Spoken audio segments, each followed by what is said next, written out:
Hello there, guys. Welcome back to another episode of E&Ftv. Today is a particularly exciting one for me because I've got my very good friend, Erik, back from Oaky. Erik actually came on the show around 2 years ago now, and he's back to tell us loads of exciting stuff that are going on with Oaky, how it's grown, what's been going on with him. So I can't wait for this one, and I know that a lot of you will know exactly who Erik is because he's probably all over your LinkedIn all the time. But yeah, we're going to have a great chat today. So thank you so much for tuning into this week's episode. Just before we go into it, though, don't forget to like and subscribe to the YouTube channel and let us know what your thoughts are in the comments below. Erik, thank you so much for taking the time to come back on the show, mate. Thank you, buddy. Very, very happy to be here. I cannot believe it's been 2 years. I know. It's nuts, right? I looked back at the video the other day just quickly, and oh my god, I was young, dude. Like I've got more gray hairs. I actually don't, but I would love to have gray hair. I think it looks cool. There you go. You can have some of mine. Yeah, exactly. Yeah. But no, 2 years. So much has happened within Oaky. I mean, we've all seen in the industry the growth, the developments, the partnerships, all sorts of really cool stuff that's been happening. Yeah. So I suppose first off, what's been the major developments? What's been the big stuff that's been happening with you? And I suppose what's Oaky doing now better than ever for its clients and the industry as a whole? Okay. That's a big question. I know. We're going to start off with a big one. You know, when I think about it, 2 years is a crazy long time for, I mean, now we're a company that's 9 years old, but like I go on holiday sometimes for 2 weeks and I think like, holy moly, the amount of stuff that happened in those 2 weeks. So now we're talking 2 years, which is pretty crazy. But okay. The main thing I think that I'm the most proud of is how customer centric we've become, and we are even becoming more. So when 2 years ago when we started talking, we had just identified an ICP strategy. So ICP stands for ideal customer profile, right? And basically high level, it's like luxury hotel chains, you can say, to put it easily. And what has been so cool over the past 2 years is that we have stayed really, really true to this strategy and become what I like to, in a positive way, say that we become ICP obsessed. So like every year, I think we have done, and myself included, a lot of these, maybe 150 interviews with hotel chains, where you go really, really, really deep, you know, like 90-minute conversations sometimes. And just follow-up question. And it really, like, that is like what our entire business revolves around. So we are turning down business that wants something that we don't want to build. And we feel very, very good about that. And as a result, all we want to do is we want to win that segment. And once we win that segment, because we are the best solution for them, because we understand them the most and we deliver on it, we then grow into adjacent segments that have similar types of needs. So that's basically our strategy. And what this has led to, and the understanding that we now have, our customers care about 4 key things. Okay. Maybe let's guess. What do you think? Say a KPI that a lot of people care about. I was going to say, well, direct booking has probably got to be the biggest one, right? No, that's not for us. Okay, fair. No, fair. The booking has happened. No, yeah. Okay. It's got to be. Okay, so if it's post sale, it's got to be revenue management driven. Well, I was going to say, well, first off, it's got to be the different products, right? So different product range that they can sell afterwards. Yeah, that's true. So RevPAR is one KPI. Oh, okay, fine. We're going now. Okay, yeah, go on. Sorry, go on. So that's how I was thinking. But so RevPAR, but you're correct. So RevPAR is one KPI. So when you think about upselling, you got to then optimize for how do you sell room upgrades, early check-in, and late checkouts. Sure. Yeah. That results in RevPAR. And we have a lot of cool stuff on what we've done there that we can talk about. And then you also have a lot of hotels that care deeply, deeply about TrevPAR. So then you need to also optimize for how do you sell breakfast, parking, F&B, wellness, like the standard stuff, but also a long tail of other ancillary services. Sure. And the third KPI, which is really critical for our ICP segment, is loyalty. So many of our Return hotel business. chains have a loyalty program in place. Yeah. And they basically want two things. They want more loyalty signups, so they get more active members. And then they want another thing, and this is really key. They want a delivery of the program. So when you use Oaky now and you are a platinum member at a certain hotel chain, you might actually get a deal for free, which is counterintuitive because they're an upsell solution. But if we didn't have a really strong way of segmenting loyalty guests that are in certain tiers and giving them what they should have, then I don't think you can upsell to that type of segment, right? Sure. So this is a really key thing. And the fourth thing, which I think has become much more important over the last 6 to 9 months, is staff retention. Yep.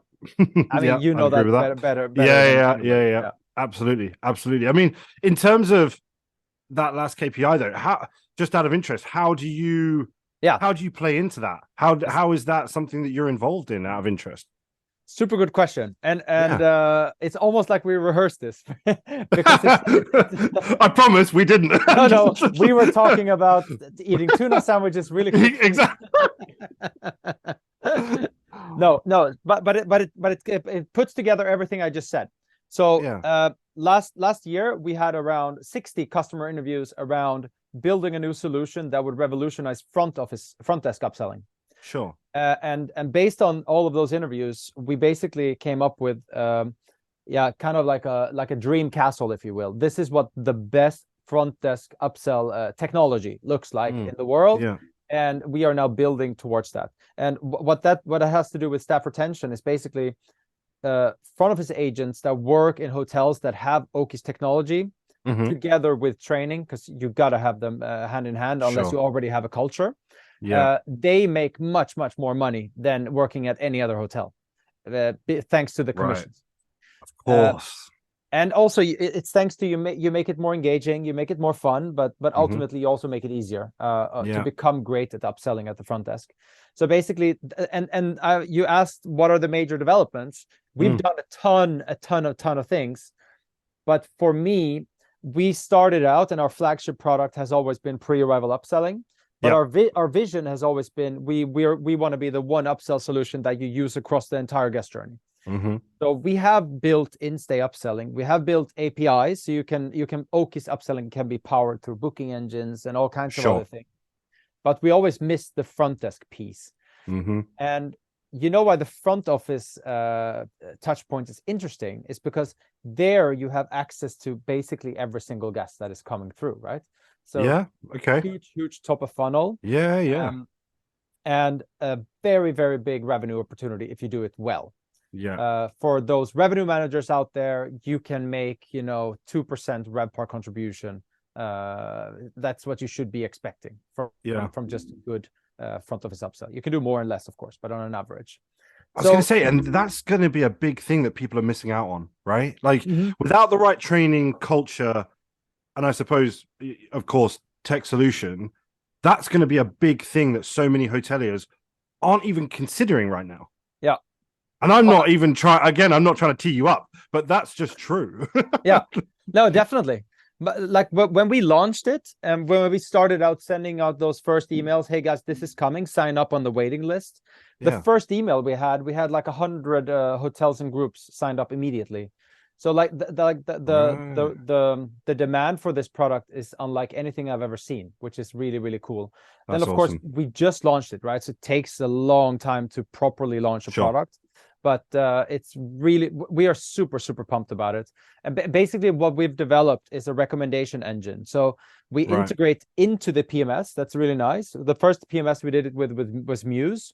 So basically, you let's take Muse as an example. You open up Muse, and then there's actually like an Oaky button on the in the folio, and you click on it, and a recommendation engine pops up, and then I know that Thomas is standing in front of me, but Oaky also knows that. So Oaky is then powered on the back end. A lot of advanced stuff is happening: segmentation, dynamic pricing. We show how much commission the agent's going to earn on the various deals. We give the agent the opportunity to have freedom to negotiate on price and all those things. And very importantly, we have text that the agent should read in order to like how to properly sell each item. Sure. And That's amazing. Because that's again, super. it's one of those where they've got that immediate support in front of them all the time. Yeah, That's a huge deal. No yeah, wonder there's been so many people that have latched onto this, yeah, because that's changing the game fundamentally from, and you're turning the front desk into salespeople, yeah, and they're loving it because they're incentivized to do it. No exactly. brainer. No Let's brainer. go. I'm bought in. Yeah. And that's how that impacts staff retention. So yeah, so that's been, I think, for us, a really major development. And what I think is going to be very interesting moving forward is learning how pre-arrival and front desk work together. Because what we've seen is guests that buy stuff before arrival are actually more prone to also buying things when they arrive, because some people are just more prone to being upsold to. And a big piece around front desk upselling is preparation, knowing who to target, because if there's a long queue, or you can't necessarily ask every single person that is coming in. So our technology should ultimately be really helpful in kind of gauging which customers are the best and what are they interested in, even before you start to chat with them. And then you just learn to ask a couple of key questions to like further nuance what they're keen on, and then sell it to them. Love it. Yeah. So we love it, because upselling, how we look at it, has always been number one, how do you create a better guest experience? And that results in conversion and revenue, right? Whereas some of our competitors, they always just look at like, how do you maximize profit margin? And that's their one goal. But we go it from the other way around. And we learned from COVID that the experience became the biggest thing that people were looking for. Absolutely. It was less the price. It was more, what am I getting within this? And what's my experience going to be? And that's where we saw lots of hoteliers, lots of hotel groups start creating ways of being able to enhance that experience. And again, you're perfectly positioned, or Oaky's perfectly positioned, to be able to help with that journey. And it's already happened. And now you're looking at how to look at the pre and post, or pre, post, and current sale opportunity. So it's you've got touch points at all areas, which is ultimately what you want, I guess. You mentioned obviously a business in there. So I wanted to ask you about, I mean, again, anybody that follows you on LinkedIn will know that Oaky's been able to agree some fantastic partnerships recently. And we've seen a lot of developments with that. So I'd love to hear a bit more about where they came from and how great that looks for the business, for sure. Yeah, I mean, we've done a lot of them, but like I counted, and we did something ridiculous, like 36 new new connections. Like, because you can do a partnership, but for us, the partnerships that are the best are not just like a sales partnership, but it's also where you have an integration where 1 + 1 = 3. Yeah. But I think the ones that we are the most proud of would be in the revenue management space. Sure. We started out by partnering with Duetto, and basically what we wanted to solve for was, here is a revenue management system. They are very good at pricing a hotel room, but they have no insight into what happens to that guest after they book. Sure. And here you have Oaky, and we have all that insight, but we don't know necessarily about forecasting inside of the hotel. And we just said, okay, that makes complete sense. Let's have Duetto dynamically price the way that we price our room upgrades, following the revenue management strategy of the hotel. And once we implemented Duetto in properties, there was an overnight increase of 40% more room upgrade revenue. Crazy. Just because it's dynamic. And it's just like, and it's no work, because these hoteliers that use Duetto, or now we've also done a similar integration with Ideas. And these hotel chains, I'm coming back to us being ICP obsessed. All of our ICPs, they are very good at revenue management, and it only makes a ton of sense that their upselling strategy should be just as dynamic as their room revenue strategy. Absolutely. So yeah, that's been amazing. And what I think maybe what this will turn into is that we don't only it started with room upgrades, then we built it for early check-in, late checkout, so we also have it there. And what I think it will turn into eventually is dynamically yielding essentially any kind of ancillary service. Yeah. Probably starting with breakfast, because that's always the number one sold ancillary. Yeah. No, absolutely. And again, from obviously partnerships now to looking at the hoteliers, the properties, this sort of thing. When we spoke 2 years ago, the big question was, are people looking at their tech stacks? Are people looking to enhance? Are they looking to actually strip down in some cases? Are they looking to optimize in certain areas and not others? And that was one of the biggest questions, is there actually a desire to look and invest in their tech stacks? Yeah. Since that time, what have you seen in the market? Because there's nobody better to ask than obviously you and Oaky. So what have you seen since we last spoke in that sort of space? I think 2 years ago it was really tough. But but I can't remember. Like, my memory deceits me because COVID is just a big bad blur. Yeah. But if it was 2 years ago that was tough, or it was 3 years ago. But I think 2 years ago, and maybe even to some extent part of last year, was tough because Q1 was closed in a lot of regions. Sure. So yeah, man, that was a different world with a lot of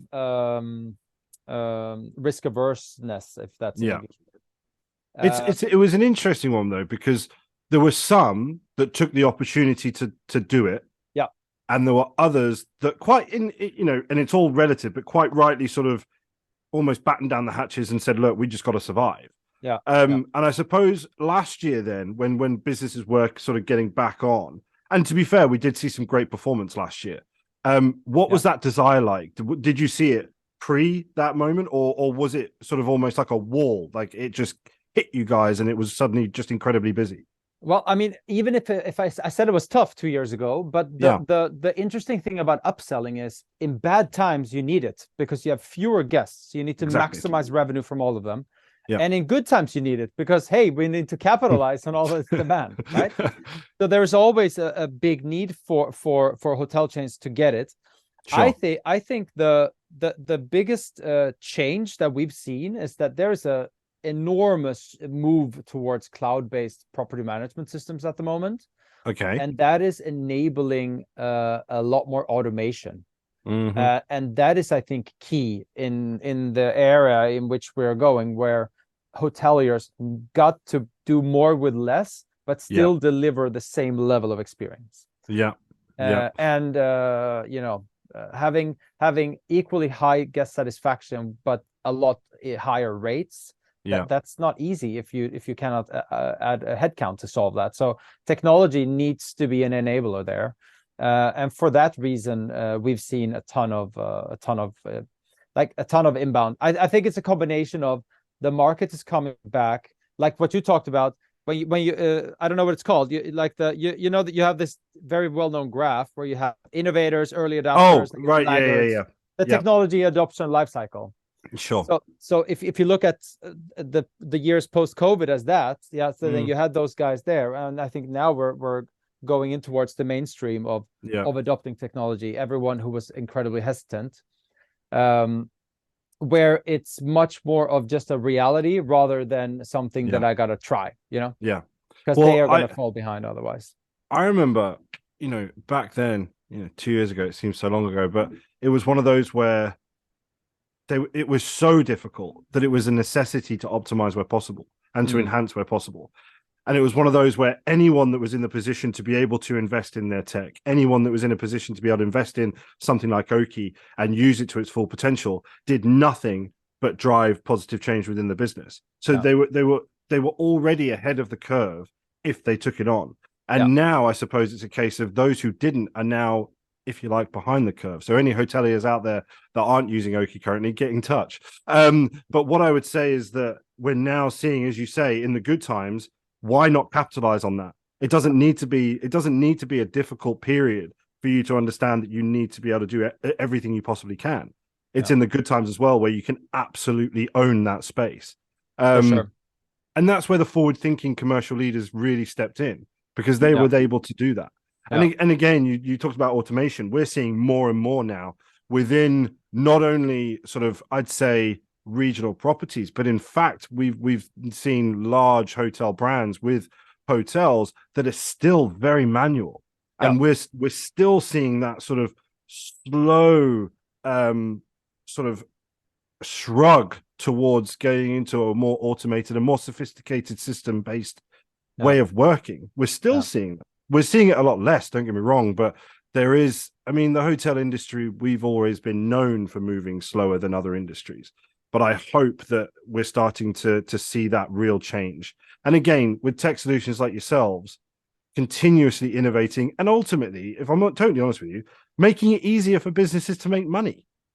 That's what you're there honestly, to do, right? that is literally why I wake up every morning. Yeah, that's it. Like, let's just make a solution that makes it easier for you to just make more money for your business. Yeah, absolutely. That's the whole game. Yeah, this is it. And I suppose, you know, again, you and I sort of caught up a while back, right? What are the big developments going to be for the next, 12, 18 months when we do have another catch up? What's the big plans for the period of time between those? And then we can look back at this. Yeah, let's do it. And then I will say, then I will have gray hair, hopefully. Yes. Okay. So what we've invested into a lot the past 2 years is to become increasingly more data driven as a company. Sure. And one thing, by the way, I don't want to oversee is the most important thing in our company is our people. And the most of the stuff that we've invested into are them. We made everyone a shareholder of the company. We worked incredibly hard. I actually have an interesting story. We worked incredibly hard all of last year with a great external company called Happy Millennials. Shout out. There you go. That helped us with how to define our culture, and we came up with a bunch of cultural values. One of them being transparency. Yeah. And everyone told me, like, yeah, Erik, once you have written down your culture, you will see that it's easy to rely on your cultural values when you make decisions. And it was very interesting because we just wrote it down and we finalized everything and we had it all hands and everyone was on board. And exactly at that point, we were in a big pilot with one of the top 5 chains of the world. And we did everything that we could to drive conversion rate, as we always do, but maybe a little bit extra because it was so big. Sure. So I'm just gonna try to paint a mental picture. Imagine that you have Oaky in front of you, even if you don't know what it looks like. Imagine that you have a room upgrade and there's a upgrade button on that page. We were A/B testing 2 things. Either you click on the upgrade button. The normal flow is that there is a pop-up that says, would you like to confirm your upgrade? Yes. And then it's done. And we A/B tested that versus you just click on upgrade and it gets pushed. Sure. Now, the thing is, most of our hotels, a lot of them have a 2-way integration. So there's no way of canceling it, like it gets pushed into the PMS. Right. Okay. And what we saw that by removing the pop-up, we had a huge increase of conversion rate, but the hotels would receive a ton of cancellations manually. Hey, wow, I wasn't supposed to click on that. Yeah. And it sounds easy to remove it, but it became easy with our values, because imagine you're in a pilot with like your biggest potential customer ever or so far. So you're doing everything to win that business. But at the same time, we got to look at the guest experience first and look at the long-term longevity of upselling. And so what we did was we said, no, you know what? We're a transparent company. It's not transparent towards the guest to skip that pop-up. Clearly, they are expecting it to be there. Yeah. So we are gonna forego the increased conversion rate for transparency. Sure. So that was a cool moment where you just saw, holy shit, man. Values sounds like a fluffy thing, but it just became so practical. I love that. Yeah. And I suppose, do you think that will be the fundamentals of where the business goes now, on the basis of your values? And again, you can lean on those and use them where needed, I suppose, as well. I mean, at the end of the day, they're not there just to...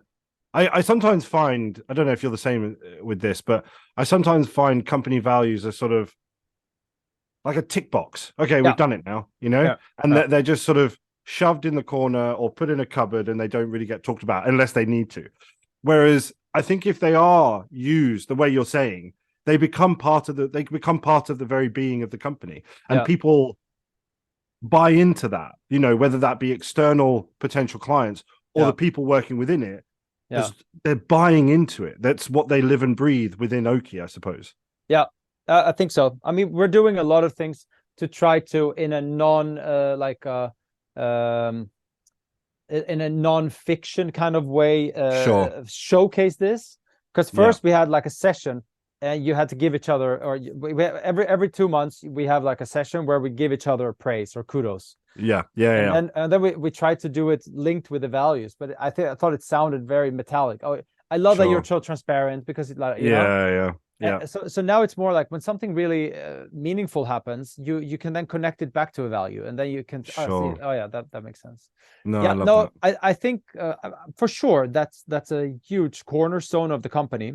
But I just wanted to mention it because it's important to it's the most important thing for the company. We always say we're a people first company, customer second, business third. That's how we look at it, because customers get taken care of if we have happy people. Well, this is what I always say to my team is, as long as we've got happy candidates, as long as we've got happy clients, you guys will be happy and the business will be happy. Like it's just that, it's like that life cycle, like you said earlier about the sort of sales life cycle. It's that life cycle of the business is, as long as, and as I said to you before we even press record, right? When you're just happy, like I said earlier, I'm just really happy right now. I'm having loads of fun. And I think as long as your team are in that space of, we've got to work hard, but if you love what you're doing and you're having a good time doing it, you're just good. Like everything's sweet, and your candidates will be our candidates will be happy, but our clients, so your clients, our clients, they'll be happy with what we're doing, and then and they can feel that. I'm a huge believer. I do gratefulness meditation every single morning. Have done for years. So I'm a believer in energies and stuff like that. That there is something, you know, like for sure, if you're a negative person, it's more likely that shit's gonna happen to you. I absolutely the other way around. That. Yeah, so, absolutely. Absolutely. And I mean, I get energy just chatting from you now. So that's good. Same. Well, but, go on. No, go on. No, you asked me what's to come. Then I went into the people. But what I wanted to say was, thanks to that transparency thing, what we did was we spent the last 2 years becoming increasingly data driven, and we've ran like countless A/B tests to optimize our especially the guest facing part, so it has the content displayed the right way, the right prices, maybe different pictures towards different types of guests, a lot of work on segmentation, and just like buttons here instead of buttons there, blah blah blah. We made an incredible progress there, but the future, no matter how buzzwordy it's going to sound, is all within AI. And there's no secret that we are heading that direction too. So the future for us is basically coming up with a way for AI to suggest the deals that should be presented to the guest and the manner in which they are presented. We know that there is a difference in conversion rate. If you're a Korean guest, you're more likely to buy a breakfast where there are Korean guests on the picture, just taking an example. And there is no way that in the current way of doing upselling, where you have to upload pictures and you have to do all these things, you're not uploading 400 types of breakfasts. You know what I mean? So AI has an enormous opportunity in terms of scaling the way that we onboard hotels. So the time to live will be dramatically reduced. But the most important item is the ability we think that it has on conversion rate, because you're not segmenting anymore. You're personalizing on a one-on-one basis almost. And I firmly believe in my bones that we are in a unique position to do this, because we sit on so much upsell data, not just on a couple of deals, but on like 8,000 varieties of ancillary services at the moment. So I'm very excited about that future. So the sort of, I suppose the future excitement for Oaky lies within what could come from AI, I guess. I mean, we've already seen some incredible developments on that side of it. Absolutely, And I suppose let's see where it goes from here. So maybe when we do have a catch up, AI will be a big part of what you guys are doing. You know, it would be so cool to tell you then what we've learned. Yeah. Oh, definitely. Sure. Yeah. Oh my God, we should put a pin in that and then review. Oh, we'll do it. We'll do it. No, that's perfect. Well, Erik, I just want to say a huge thank you to you, mate. Like, I know how incredibly busy you are. With everything going on with you guys, it's so incredible to see. And as I said before we started recording, just a huge congratulations to you and the whole team. What you guys are doing for your clients, but for the industry as a whole, is honestly awesome, and I'm a huge fan. I can't wait for us to catch up again, and no doubt you and I will probably see each other at an event somewhere. But for anybody watching this episode and they're interested, if they haven't, crazily enough as it might seem, if you're not currently using Oaky, definitely get in touch with them. I know that they'd be really keen to have a chat with you, as they're always open to put those customers first and have a chat with you. So please do. We'll leave all the details for Oaky down below. Again, Erik, thank you so much for joining us again. Thanks, buddy. Awesome to catch up with you, mate. Likewise. Thank you so much. And to everyone listening, thanks a lot. Yeah, no worries. And guys, thank you so much for tuning into this week's episode. Don't forget, as I said at the start, to like and subscribe, and we will see you in the next one. Bye-bye.